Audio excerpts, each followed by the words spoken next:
पवित्र गंगा तट के पास बसे छोटे से गांव शांतिनगर में एक वृद्ध साधु रहते थे। नाम था स्वामी करुणानंद। सफेद दाढ़ी, शांत चेहरे पर तेज और आंखों में ऐसी करुणा मानो संसार का हर दुख समेट लेने को तैयार हो। गांव वाले उन्हें मानते थे, लेकिन उनके बारे में एक बात सबको चौंकाती थी। वो कहते थे कि भक्ति का अर्थ केवल मंत्र जप या पूजा नहीं, बल्कि मन की शुद्धता और निस्वार्थ सेवा है। उसी गांव में रहता था आदित्य, लगभग 16 वर्ष का किशोर। उसका मन धार्मिक था, परंतु वो भक्ति को केवल पूजा पाठ तक सीमित मानता था। वो रोज कई घंटे मंदिर में बिताता, अगरबत्ती जलाता, घंटा बजाता और ऊंची आवाज में भजन गाता। परंतु जैसे ही कोई उससे मदद मांगता, वो कहता, अभी समय नहीं है, मैं पूजा कर रहा हूँ। एक दिन गांव में एक बड़ा उत्सव होने वाला था, गंगा महोत्सव। आदित्य ने सोचा कि इस बार वो सबसे अधिक पूजा करेगा, ताकि ईश्वर उसे कोई चमत्कार दिखाएं या कोई खास आशीर्वाद दें। महोत्सव के एक दिन पहले स्वामी करुणानंद ने पूरे गांव को सभा में बुलाया। उन्होंने गंभीर स्वर में कहा, भक्ति केवल पूजा में नहीं, भक्ति वो है जो दिल में करुणा, सच्चाई और प्रेम जगाए, जो भूखे को भोजन दे, दुखी को सहारा दे, वही सच्चा भक्त है। आदित्य ने ये सुना, लेकिन मन में कहा, स्वामी जी तो हमेशा सेवा की बात करते हैं, पर असली भक्ति तो मंदिर में ही होती है। अगले दिन महोत्सव शुरू हुआ। जगह जगह रंगोली, दीपक, भजन कीर्तन और गंगा आरती की तैयारियां चल रही थी। आदित्य सुबह सुबह मंदिर पहुंचा और पूजा में लग गया। उसी समय एक बूढ़ा आदमी मंदिर के बाहर खड़ा खांस रहा था। उसने आदित्य को आवाज देकर कहा, बेटा, क्या मुझे थोड़ा पानी दे दोगे? आदित्य बोला, बाबा, मैं पूजा कर रहा हूँ, किसी और से मांग लो। बूढ़ा आदमी धीरे धीरे वहां से चला गया। कुछ देर बाद 2 छोटे बच्चे मंदिर के पास रो रहे थे। उनके कपड़े फटे हुए थे और वे भूख से कमजोर लग रहे थे। उन्होंने आदित्य से कहा, भैया, थोड़ा प्रसाद दे दो, बहुत भूख लगी है। आदित्य ने कहा, पूजा के बाद देना, अभी मत परेशान करो। बच्चे रोते हुए वापस चले गए। संध्या होने पर गंगा आरती के लिए हजारों लोग इकट्ठा हुए।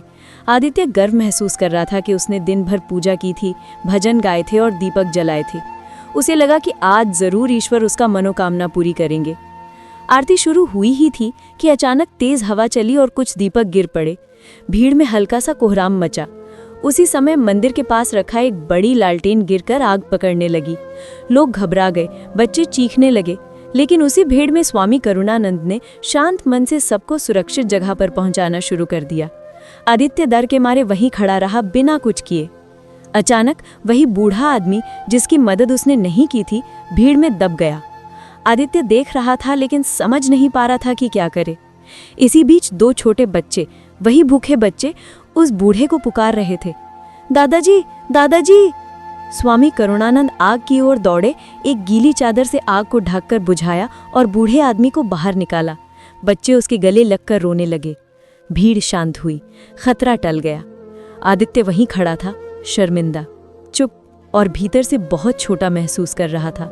स्वामी करुणानंद उसके पास आए और बोले, आदित्य, तुमने दिन भर पूजा की, भजन गाए और दीप जलाए, पर जब भक्ति की सबसे ज्यादा जरूरत थी, करुणा दिखाने की, तब तुम चुप रहे। तुम्हारी पूजा का फल तभी मिलता जब तुम उस बूढ़े को पानी देते या इन बच्चों को भोजन। आदित्य की आंखें भर आईं।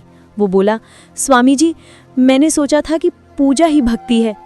स्वामी मुस्कुराए, बोले, पूजा मन को शांत करती है, पर भक्ति मन को पवित्र बनाती है। भक्ति वो है जिसमें सेवा, दयालुता और निस्वार्थ भाव हो। जो ईश्वर की बनाई हुई आत्माओं की मदद करे, वही सच्चा भक्त है। आदित्य ने बूढ़े आदमी और बच्चों के पास जाकर हाथ जोड़कर कहा, मुझे माफ कर दो, मुझे आज सच्ची भक्ति समझ में आई। बच्चों ने उसे गले लगा लिया। बूढ़े आदमी ने कहा, बेटा, ईश्वर तुम पर कृपा करें, आज तुम्हारा मन बदल गया, यही सबसे बड़ा चमत्कार है।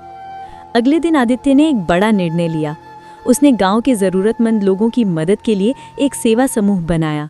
वो रोज पूजा के बाद 1 घंटा गरीबों, बुजुर्गों और बीमारों की सेवा करता, बच्चों को पढ़ाता, भूखों को खाना खिलाता और किसानों को खेतों में मदद करता। धीरे धीरे पूरे गांव में एक नई परंपरा शुरू हो गई। सेवा ही सर्वोच्च भक्ति है। स्वामी करुणानंद गर्व से कहते, जब मन सेवा में लगता है, तभी ईश्वर का सच्चा निवास मिलता है। कई महीने बाद गंगा महोत्सव फिर आया। इस बार आदित्य ने मंदिर के सामने एक बड़ा भोजन भंडारा लगाया। बोला, ईश्वर को भोग तभी लगता है जब उनके बच्चों को भोजन मिलता है। गांव वाले उसकी बात सुनकर भावुक हो गए।